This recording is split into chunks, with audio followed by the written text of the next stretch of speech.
इसका शीर्षक है नारी सशक्तिकरण। इसके प्रथम दृश्य में एक महिला गर्भवती है, तो आइए देखें। हे भगवान, लड़का दे भगवान, मुझे मेरे वंश का दीपक दे दे भगवान। मैं तुझे 100 किलो लड्डू चढ़ाऊंगा भगवान। मुझे लड़का दे दे भगवान, मुझे लड़का दे दे, मुझे लड़का दे दे भगवान। भाई साहब मुबारक हो, आपकी बेटी हुई है। बेटी? मार दो इसे या जला दो। इसकी पढ़ाई लिखाई शादी का खर्चा कौन उठाएगा? आखिर तुझे समझ क्यों नहीं आता है? मैं गांव वालों को क्या मुंह दिखाऊंगा? इसमें मुंह दिखाने वाली क्या बात है? लड़का हो या लड़की, बात तो एक ही है। लड़कियां तो लक्ष्मी का रूप होती है। लक्ष्मी? लक्ष्मी नहीं, शनि का रूप है, शनि का। हमारे ऊपर तो शनि का ग्रहण लग गया है। अगर पता होता कि ये बेटी है तो इसे कौन मरवा देता। मरवा देते, और कितनी बार भ्रूण हत्या करोगे? कितना पाप लोगे सर पर? पहले भी तो मरवाया था ना, क्या हुआ? मिल गया तुम्हें तुम्हारा बेटा।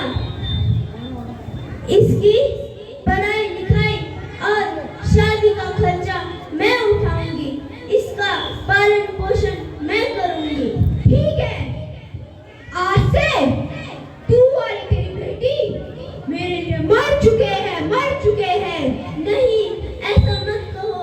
नहीं नहीं।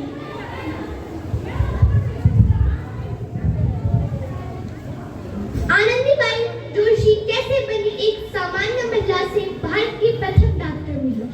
आइए जानते हैं इनके संघर्ष और इनके डॉक्टर बनने तक की कहानी।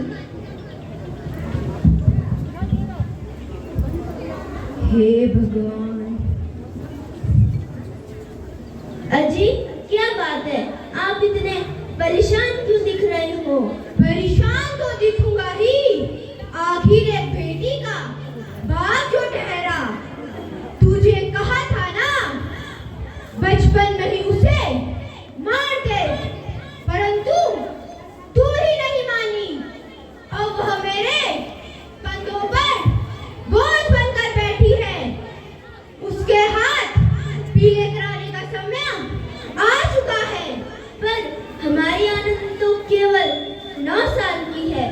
अभी तो उसके पढ़ने लिखने और खेलने कूदने के दिन है।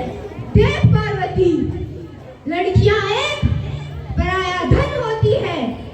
उसे जितना जल्दी हो सके घर से विदा कर दे, उतना ही बेहतर है। आज से आनंदी की पढ़ाई लिखाई बंद। पर बापू, इसमें मेरी क्या गलती है? आप मुझे पढ़ने क्यों नहीं देते? तेरी गलती यह है कि तू एक लड़की है। अगर लड़का होता तो लड़का होती तो क्या बापू? लड़की होना क्या अपराध है?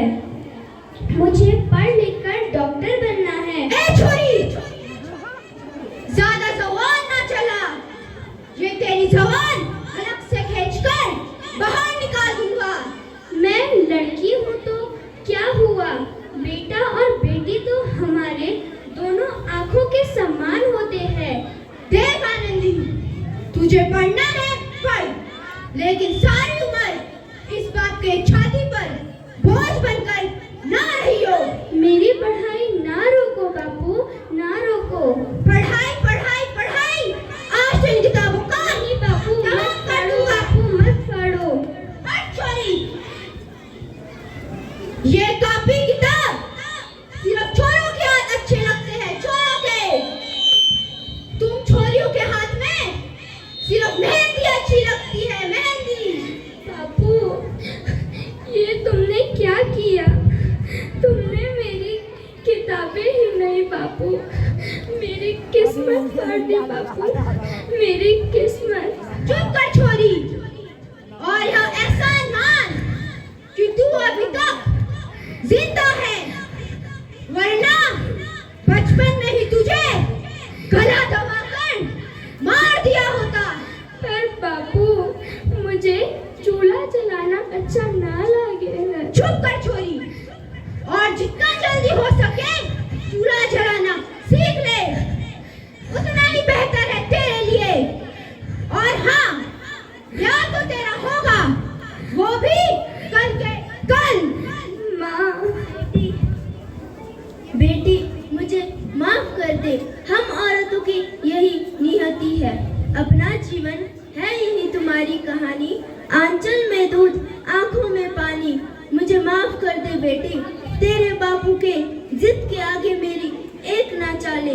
मुझे माफ कर दे बेटी, मुझे माफ कर दे, मुझे माफ कर दे, मुझे माफ।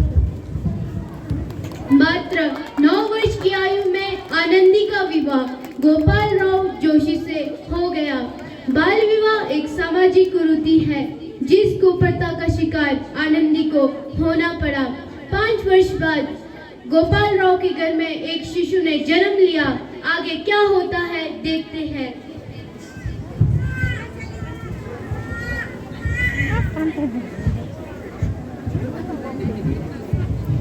देखिए ना इसे क्या हुआ है।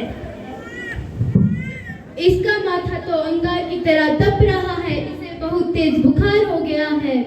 माधव जी अभी आया। जल्दी से वैद्य जी को बुला कर लाओ। जी अभी लेकर आया। ये तुम क्या कर रही हो आनंदी? भगवान की विभूति लगा रही हूँ। ये सब अंधविश्वास है। अरे आप यकीन करके तो देखिए, भगवान की कृपा से इसका माथा ठंडा हो रहा है और बुखार भी उतर रहा है ना बाबू? उठो, तुम्हें तुम्हारी माँ पुकार रही है।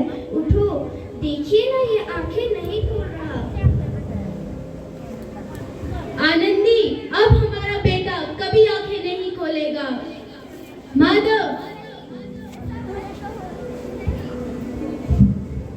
बंद करो आनंदी। ये सब क्या पागलपंती है? यदि तुम पढ़ी लिखी होती तो ऐसा नहीं होता। तुम गवार हो आनंदी, तुम गवार हो। नहीं, मैं गवार नहीं। मुझे गवार मत कहो। मैं पढ़ लिख कर डॉक्टर बनूंगी।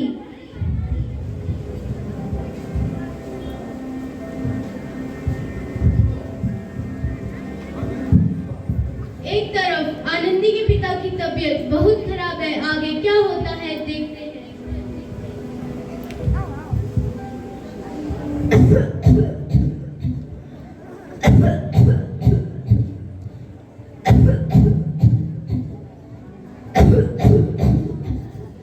लगता है मेरे जाने का समय आ चुका है। अरे श्यामनाथ, तुम बीमार लग रहे हो। हाँ भाई, मेरे जाने का समय आ चुका है। ऐसा मत बोलो भाई। शहर के सिटी अस्पताल में अमेरिका से डिग्री लेकर एक डॉक्टर आया है। आओ चलो अस्पताल चले। सही बोला भैया, कम से कम दिल को तसल्ली तो मिलेगी। हाँ हाँ चलो चले। अजी, मैंने आपको पहले ही कहा था ज्यादा दारू मत पियो, परंतु आपने मेरी एक नहीं सुनी। हाँ हाँ भाभी जी, आप बिल्कुल ठीक बोल रहे हो।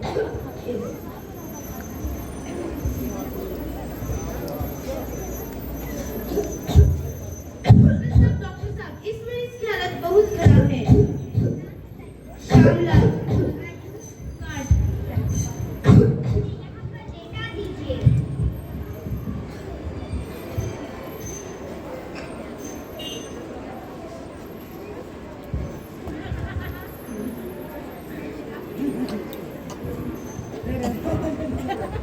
इस मरीज की हालत तो बहुत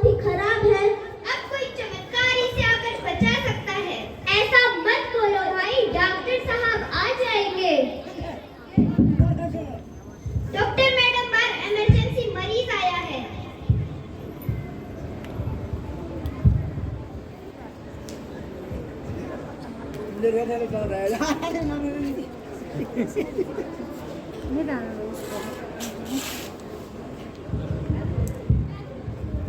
मरीज के साथ कौन आया है, उन्हें बुलाइए। आपको डॉक्टर मैडम बुला रहे हैं। नमस्ते डॉक्टर मैडम। शराब पी पी के इस मरीज की किडनियां फेल हो चुकी हैं। मैंने कुछ दवा दी है, समय पर खिला दीजिएगा, ये ठीक हो जाएंगे। जी डॉक्टर मैडम। बाबा जी उठिए, बाबा जी।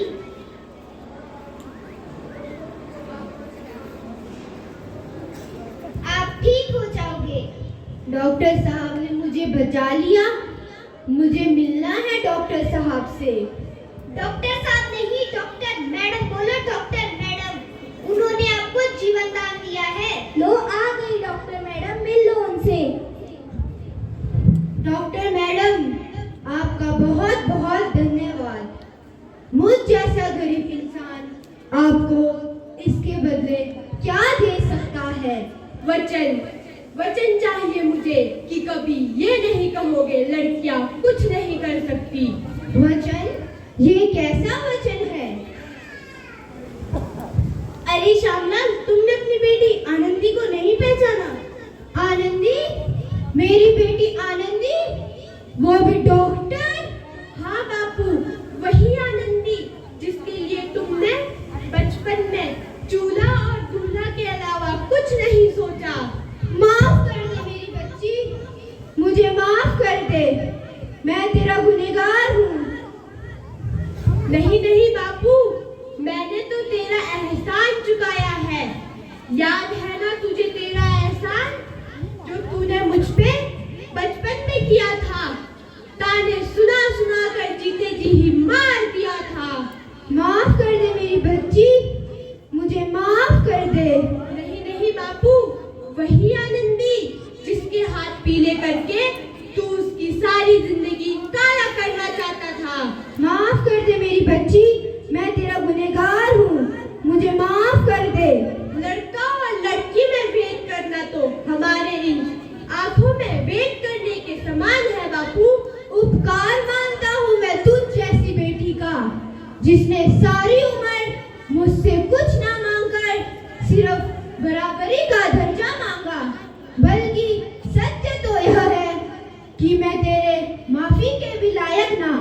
मुझे माफ कर दे मेरी बच्ची, मुझे माफ कर दे। अरे बेटी आनंदी, तुम अपने पिता को माफ नहीं करोगी? सुबह का भूला यदि शाम को घर वापस लौट आए तो उसे भूला नहीं कहते। उठिए बापू, उठिए।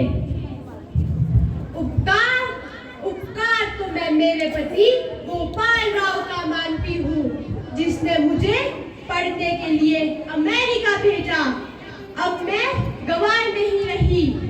अब मेरे हाथ में डॉक्टर की डिग्री ही नहीं, बल्कि उस सुनहरे कल की चाबी है जिस पर आज तक अंधविश्वास और नकारात्मक का ताला लगा हुआ था। मेरे देश में ऐसी लाखों हजारों महिलाएं हैं जिनके सपने चूल्हे के धुएं में खो चुके हैं। मैं चाहती हूँ उन सपनों की पतंग खुले आकाश में उड़े और हर घर में गोपाल राव हो जो इस पतंग को